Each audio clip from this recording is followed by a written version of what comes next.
එකට දාන්න කිව්වද? ඔව්. මේ හිතානින්දට තව කවුරු හරි වැඩට ගන්න ඕනේ. එතකොට මට වෑන් එකේ කැම් දාන්න යන්න ඕනේ නෑනේ. නිරාෂා. තව ටික දවසයිනේ. ඔයා දොස්තර මහත්තයාලා ගෙදර ගියාම මේව නවතිනවනේ. අම්මා අච්චර පිස්සුද? මම මගේ බිස්නස් එක මේ තරම් දුරක් ගෙනාවේ අතරමඟ නවත්තන්නද?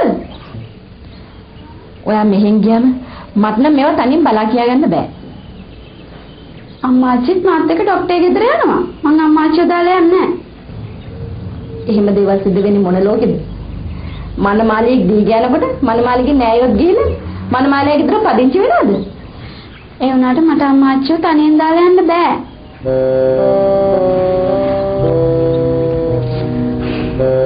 ඔයාට යන්න වෙනවා නිරාෂා. ඒක තමයි ලෝකේ හැටි. ගෑනුදරෙක් නම් කසාද බඳලා යන්න වෙනවා.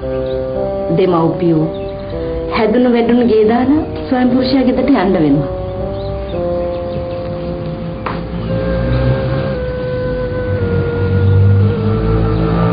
මට අම්මා තාත්තා නෑනේ. මගේ හැම දෙයකටම ඉන්නේ අම්මා අච්චි විතරයි. මං යන තැනකට අම්මා අච්චි එක්ක යන්න බැරි නම් මං ડોක්ටර්ට කියනවා ගයක් අරගෙන වෙනම පදිංචියට යන්න කියලා. නිරාෂා, ඔයාට දැන් කාත් කවුරුත් නැහැ කියලා හිතන්න එපා. ඔයාට අම්මෙක් ඉන්නවා තාත්තෙක් ඉන්නවා.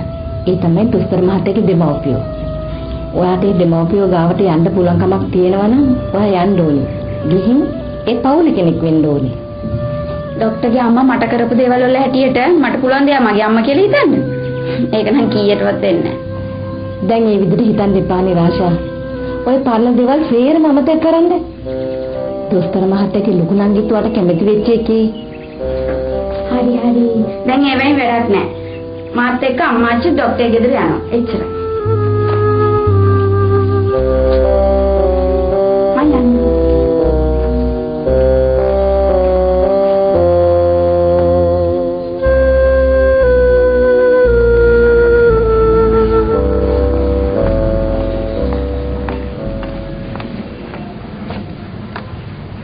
Samaj, you're late.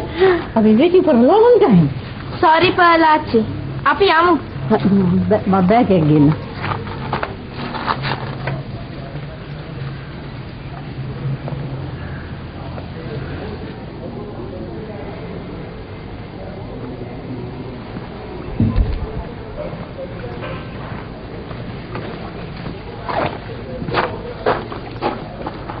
Excuse me, you are Miss Samadhi?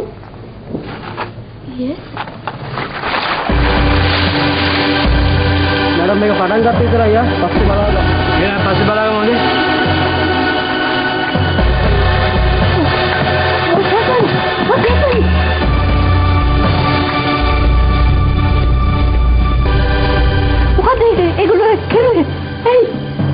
අපි යම් පලාචි මොකද තේරෙන්නේ නැහැ මොකද දෙසිටිය කියලා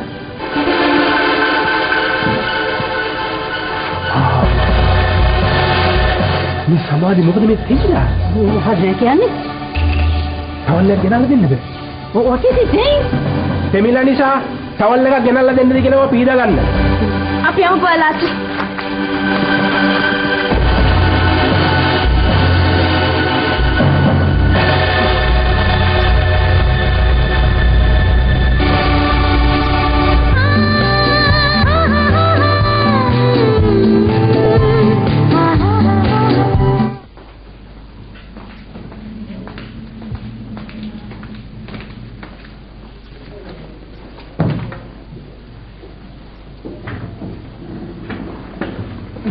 වෙලාවට මැඩම් ආවි.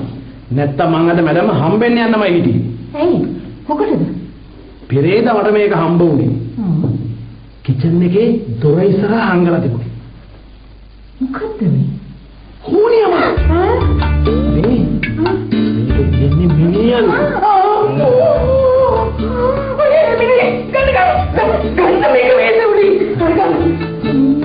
දා බාර්නම් මැඩම් කවුරු හරි මේක කළා දෙන්නේ අපිව නැති බංගස්ථාන වෙලා යනවා.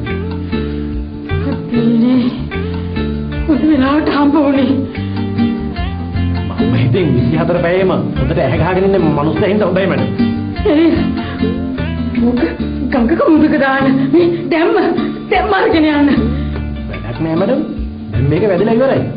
දැන් කරන් තියෙන ඉක්මනට මේක කපලා දාන්න. මේ එහෙනම් මම ලොකු පුතාට කෝල් එකක් ගන්න. බලක් නෑනේ මැඩම්. මම ලොකු සර්ට කිව්වා. මේකත් පෙන්නුවා. ඉතින් පිළිගන්නේ නෑනේ. ඕනිම බලයද කොහෙද? මට බැන්නේ ලෙව්වා. නැත්තම් කවදාවත් මට බලින මිනිස්සෙක් දෙයි. ලොකු සර්ලා මේවා ගණන් ගන්න නෑනේ මැඩම්. එහෙනම් මේ අපි දැන් මොකද කරන්නේ? කරන්න තියෙන එකම දේ නම් මැඩම් ඉතින් මේක පුළුවන් තරම් ඉක්මනට කපලා දාන එක. මගේ අතේ සල්ලි තිබුණා නම් මම ඕක මැඩම්ට ගියේ ඉන්නේ නෑ. මං කපලා වෙලාවට. විතර රැකුණොත් නේ මැඩම් අපි රැකෙන්නේ මේ අපි හම්බ කරන් කන දැනනේ. කීයක් විතර යයිද ඔකට? ඒකට මැඩම් මේ වැඩේට අපේ මාසේ පඩිය ගන්නකම් 10000ක් විතර දුන්නොත් ෂේප් වෙත හැකි. මොකද කිව්වේ? නෑ මැඩම් නෑ මේ මං කිව්වේ කීයද මේ 10000ක් තිබුණොත් ඇති මැඩම්. වැඩිපුර ගියත් මං අතින් දාලා හරි වැඩේ කරන්නම්කෝ. මන් දෙන්න. මේවා අර බැන්ද බෝල ගෑණිගේ වැඩ. අපේ ලොකු පුතා මේක හොඳින් කරගෙන යනවා. ඒ ගෑනට බලාගෙන ඉන්න බෑ. ඒකයි. ඒක තමයි මැඩම්. මිනිහා ඉබල බලන්න හොඳයි.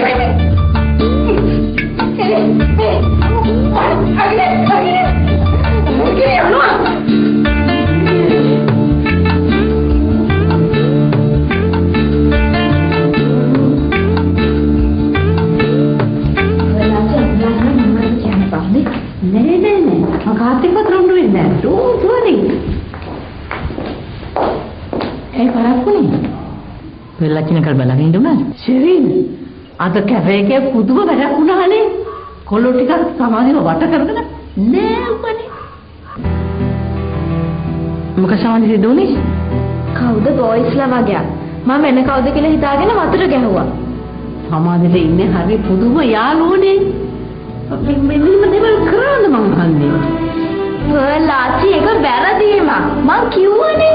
ඊළඟ අර බොයි වෙලාවේ කතා කරුවේ. එයා ඇවිල්ලා කිව්වේ සෝරි කියලා. ඉතින් සමාධි බෑනේ නැද්ද? නෑ අම්මා. ඒක වැරදීමක් නේ. සෝරි කියලා කිව්වනේ. I can't understand this new generation. දැන් ඉන්න කෙල්ලන්ගේ කොල්ලන්ගේ හැසිරීම අන්තිමයි. ඔය ප්‍රෙෂර් එකක් වැඩි වුණාද? මගේ කැමරට අද ලුණු දාන්න එපා. Remember that, Sherin, please.